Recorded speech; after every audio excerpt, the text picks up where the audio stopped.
Well, the FBI releasing its 2021 crime report. Overall crime is down, but the same can't be said for homicides. So for more on this, let's welcome in former NYPD Commissioner and Newsmax contributor Bernard Kerik and spokesperson for the National Police Association and retired Chicago area police officer Sergeant Betsy Brantner Smith. Thank you both for joining us. Bernard, I do want to start with you.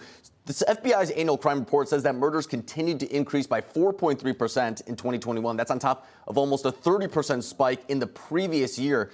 But it is worth noting that the NYPD and the LAPD are missing from this report, so the FBI essentially used estimates. But what do you make of the initial numbers that you're seeing? Well, I think when they tie in the LAPD and the NYPD, you're going to see that number increase. Number one, there's been substantial spikes in both LA, New York City, Chicago, and some of the other cities around the country.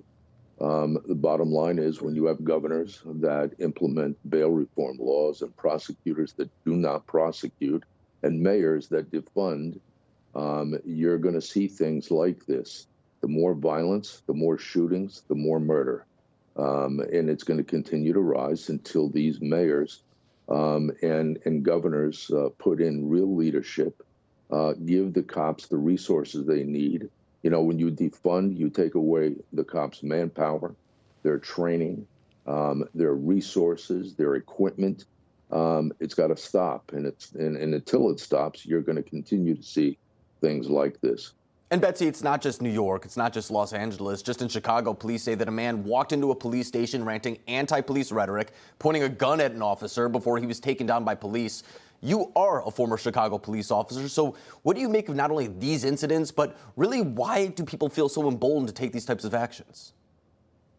Well, what's happening, and I worked in the Chicago suburbs, what's happening, we had this guy walk right into a police station because so many of the stations are not fortified.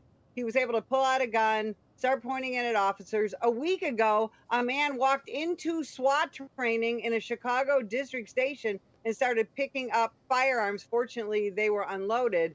And in the meantime, what's happening is Mayor Lightfoot is doing TikTok videos trying to encourage people to join a karaoke contest. It's absolute insanity, her absolute disrespect, not just for her police department, but for the citizens that continue to be victims of violent crime. We had several children shot last weekend. We've had multiple children under the age of 14 murdered in Chicago in gang violence or road rage violence.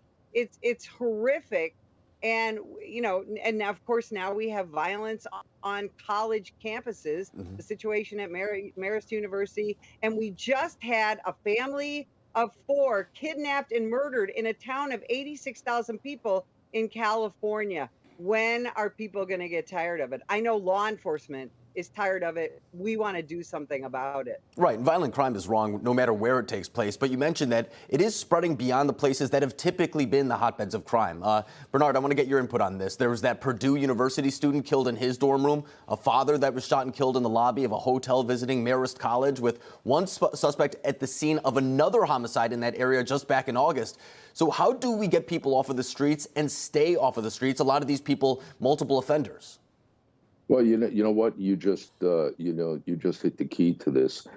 Get people off the streets that don't belong on the streets until prosecutors start doing their job and prosecuting and putting people in jail and prison and throwing away the key when they're engaged in violent crime, when there's shootings, when there's murder.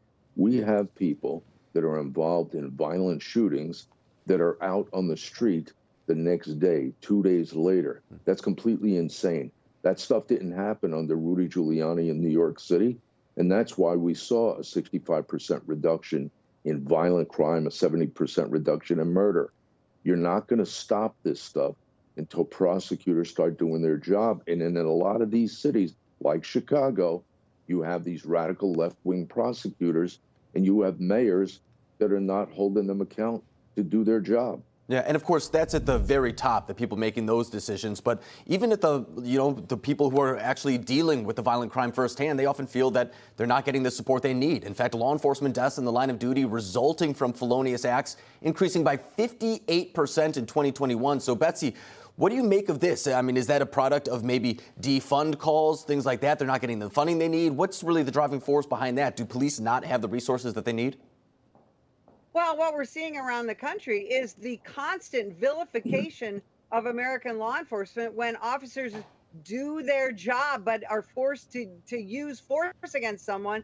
Very often they are excoriated, they are prosecuted, they are indicted, and it's incredibly frustrating. So what's happening with something we call depolicing, where police are just going to go do a report rather than aggressively, proactively police. And they're also leaving the profession, and we're not able to bring young people into this profession because, again, young people turn on the television, read their phones, and hear that police officers are racist, they're terrible, they're unjust. So why would they want to be a part of that profession? We've got to go back to revering law enforcement, hold us accountable when we do something wrong, but stop making police the villains and stop making victims suffer for it. We've got to go back to a pro-victim justice system. Right now, it's all pro-criminal all the time. Yeah, it's hard to do your job when you don't even believe that sometimes you're going to be backed for doing the right thing when you do it. But Bernard Kerik, Sergeant Betsy Brantner Smith, thank you both for coming on this morning. I really appreciate it. Thank you. Thanks for having us.